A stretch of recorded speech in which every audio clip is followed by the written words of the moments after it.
کہ آج اس پاکستان کی عوام کے اوپر کیا گزر رہی ہے.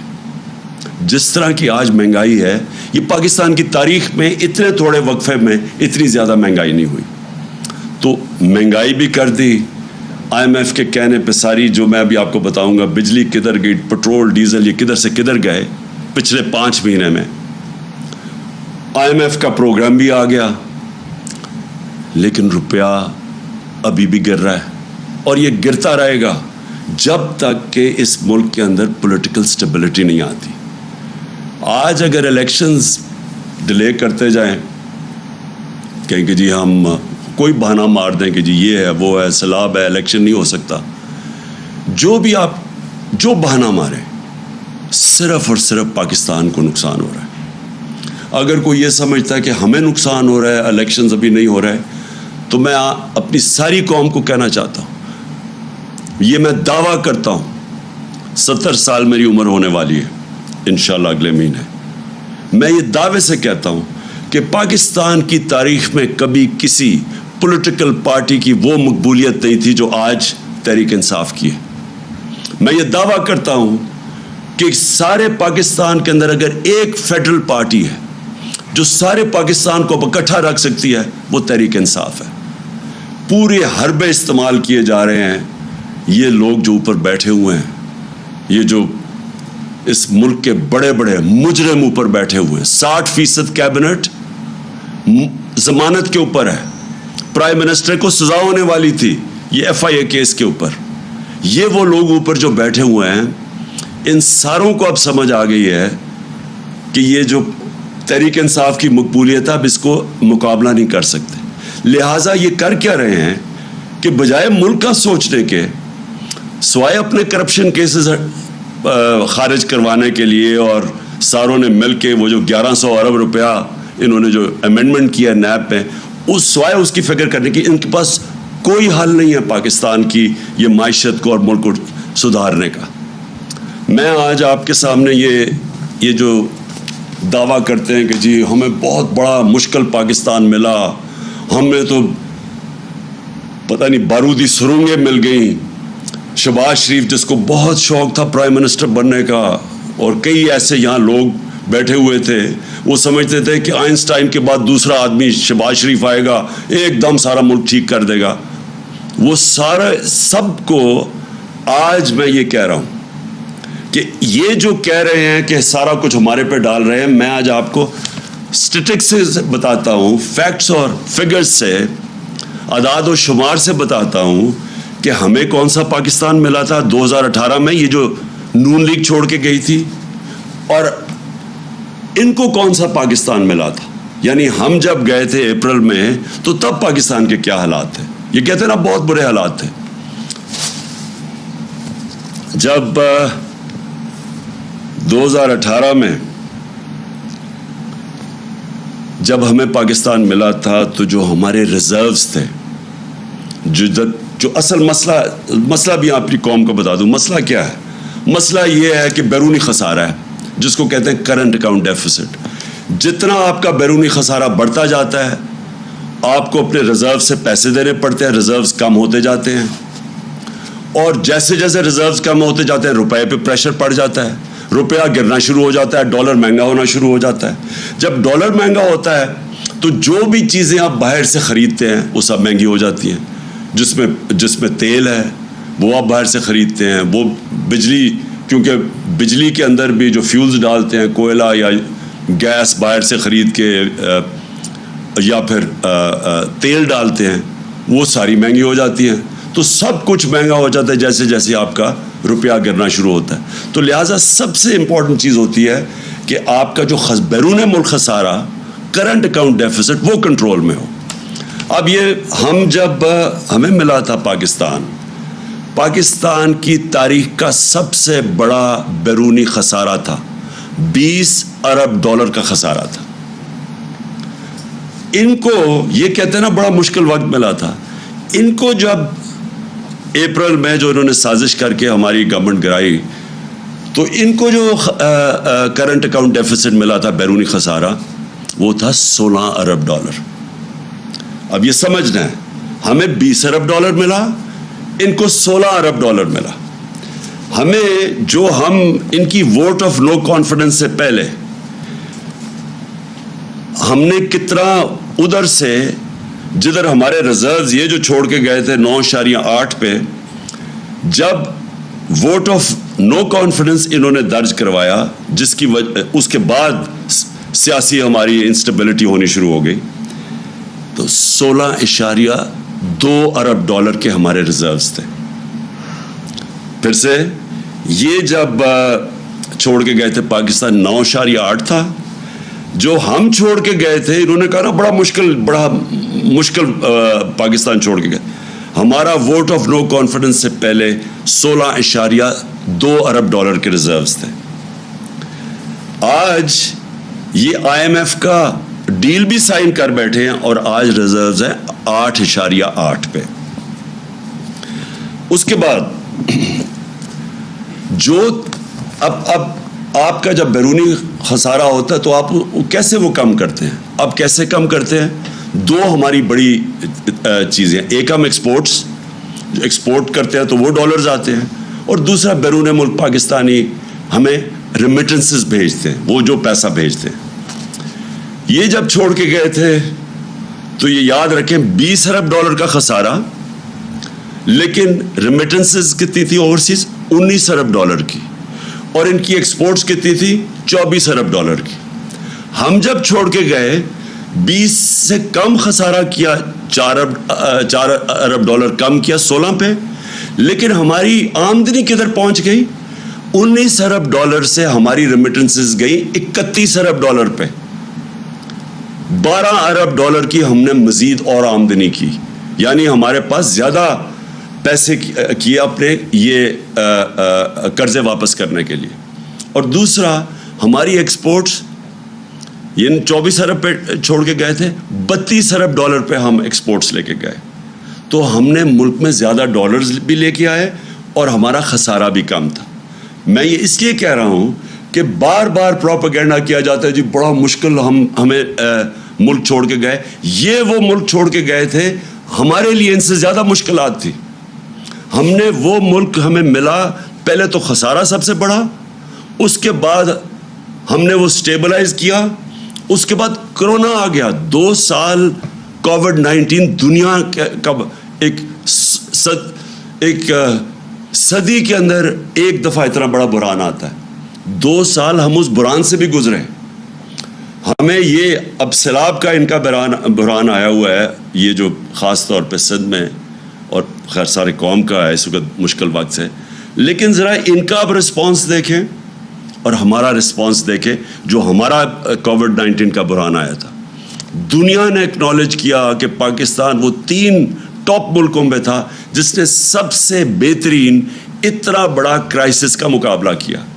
ہم نے کیا کیا انسینٹیوز دی، ہم نے کیسے اپنے لوگوں کو ان کا روزگار بچایا، ہم نے کیسے کنسٹرکشن انڈسٹری کو انسینٹیوائز کیا، ہم نے کیسے بڑی کمپنیز کو قرضے دیے تاکہ وہ لوگوں کو بے روزگار نہ کرے. سارے برِ صغیر میں جس ملک میں نے سب سے زیادہ روزگار دیا کووڈ-19 کے بعد وہ پاکستان تھا، اور یہ ورلڈ بینک کی رپورٹ ہے. تو پہلے میں صرف یہ آپ کو بتانا چاہتا تھا کہ یہ جو کہتے ہیں نا کہ بڑا مشکل وقت تھا، اگر یہ ہوتے جس طرح کا کرونا کا جو اتنا بڑا بحران آیا تھا، اگر یہ ہوتے، یہ تو سارے کہہ رہے تھے ملک کو لاک ڈاؤن کر دو، اور انہوں نے ابھی تک جو ان کا رسپانس آیا ہے اس کے اوپر، سیلاب کے اوپر، ان کے پاس تو کوئی پلان ہی نہیں ہے ابھی تک. کسی کو کوئی روڈ میپ ہی نہیں نظر آ رہا. صرف ایک ہی روڈ میپ نظر آ رہا ہے کہ پیسے مانگ رہے ہیں دنیا سے کہ جی ہمیں کسی طرح پیسے دے دو. وہ جو سیکرٹری جنرل یونائٹڈ نیشنز کا آیا تھا اس کا وہ کپڑا ہی، وہ بازو نہیں چھوڑ رہا تھا شہباز شریف کو کہ پیسے مل جائے. ان کے پاس تو اور کوئی پلان ہی نہیں نظر آ رہا. کیا یہ ملک کو آرگنائز کر رہے ہیں؟ کیسے ڈیل کر رہے ہیں؟ دوسری چیز، جب ہم چھوڑ کے گئے تھے، بلکہ جب ووٹ آف نو کانفیڈنس آیا تھا، تو ایکسچینج ریٹ پاکستان کا جو روپیہ تھا 178 روپے کا ڈالر تھا جب ووٹ آف نو کانفیڈنس انہوں نے کیا. آج ہے 236 روپے کا. کون سا اتنا قیامت آئی تھی کہ 178 روپے سے 236 پہ پہنچ جائے؟ اس کے بعد میں ذرا قوم کو اب بتا رہا ہوں کہ بجلی کتنی تھی. 16 روپے یونٹ تھی جب ہم چھوڑ کے گئے ہیں. 16 روپے یونٹ بجلی تھی. آج انہوں نے وہ بجلی پہنچا دی ہے 36 روپے پہ, اور اس کے اوپر جب ٹیکس لگتے ہیں تو لوگوں کے پاس جو بل آ رہے ہیں وہ دگنے سے بھی زیادہ آ رہے ہیں, اور یہ ہر انسان کو ہٹ کر رہا ہے. یہ عام سفید پوش کو بھی ہٹ کر رہا ہے, یہ انڈسٹری کو بھی ہٹ کر رہا ہے, یہ ٹیوب ویل پہ بھی ہٹ کر رہا ہے. یہ ہر جگہ اس وقت یہ جو بجلی کے انہوں نے بڑھائے ہیں دگنی سے بھی زیادہ کر دی. اس کے علاوہ لوڈ شیڈنگ ہے, یعنی ایک تو بجلی مہنگی ہو گئی, اس کے علاوہ لوڈ شیڈنگ. کدھر گئی بجلی؟ یعنی بجلی غائب تو نہیں ہوگی. مقابلہ کا موازنہ کر لیں ہمارے میں اور ان کے دور میں ہے کہ بجلی کتنی تھی. اب پیٹرول, میں بڑی بڑی چیزوں کی بات کر رہا ہوں جو کہ عام آدمی کو ہٹ کرتی ہے. جب ہماری حکومت تھی, عالمی منڈی میں تیل کتنے کا بک رہا تھا؟ $103 کا. عالمی منڈی میں $103 کا تیل مل رہا تھا, اور ہم کس قیمت پہ پیٹرول دے رہے تھے؟ 150 روپے لیٹر. ہم کس قیمت پہ دے رہے تھے ڈیزل؟ 146 روپے لیٹر. آج کتنا ہے؟ آج عالمی منڈی کے اندر تیل $103 سے آ گیا $93 پہ. $10 کم ہو گیا ہے. اور یہ کتنے پہ دے رہے ہیں آپ آج ڈیزل اور پیٹرول؟ ڈیزل دے رہے ہیں 146 روپے. 100 روپیہ مہنگا ہو گیا ہے 146 روپے لیٹر پہ. اور پیٹرول دے رہے ہیں 236 روپے لیٹر. انٹرنیشنل منڈی میں کم ہو گیا ہے, لیکن یہ پیٹرول 150 سے گیا ہے 236, ڈیزل 146 سے گیا ہے 248 پہ. اور گیس کی قیمتیں ابھی بڑھ رہی ہیں, اور IMF کہہ رہا ہے کہ یہ 250% بڑھیں گی سردیوں تک. جو عام آدمی کو اس وقت سب سے زیادہ تکلیف ہو رہی ہے وہ آٹا ہے. آٹا دگنا ہو گیا. 1 کلو آٹا 50 روپے ہمارے دور میں 1 کلو آٹا تھا. آج وہ کراچی کے اندر 100 روپے لیٹر سے اوپر چلا گیا. 5 مہینے کے اندر یہ سب کچھ ہوا ہے.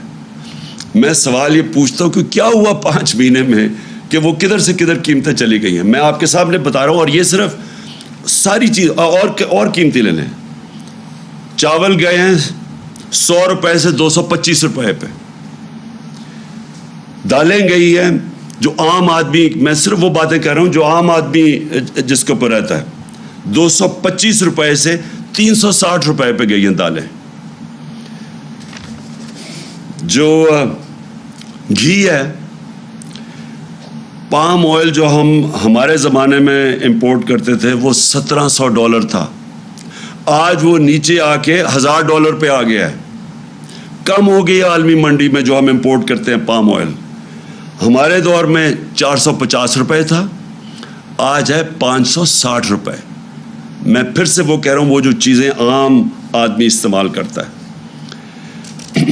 انفلیشن, یہ جو سب سے اس کی جو فگر ہے جس کو کہتے ہیں سینسٹیو پرائس انڈیکس, اپریل کے اندر 18% تھی جب ہم چھوڑ کے گئے ہیں. آج ہے 45%.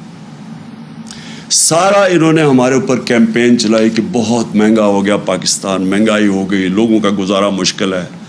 ساتھ مجھے افسوس سے کہنا پڑتا ہے کہ ان کا پیڈ میڈیا, لفافے, میڈیا ہاؤسز جو اس کیمپین اور پروپیگنڈا میں شامل تھے, انہوں نے ہر روز, آپ اٹھا کے دیکھیں اخبار, ہر روز اخبار میں پڑھو کہ جی یہ مہنگائی ہو گئی.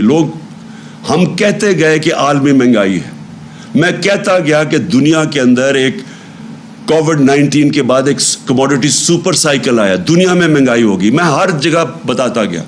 انہوں نے مسلسل مہنگائی مارچ, دھرنے دو, گورنمنٹ گراؤ, یہ لوگوں کا معاشی قتل کر دیا. آج یہ سوچ لیں کہ یہ جو سینسٹیو پرائس انڈیکس ہے, یہ سب سے زیادہ وہ اللہ نے ان کو ایکسپوز کیا, کیونکہ ان کا مقصد تو تھا ہی نہیں.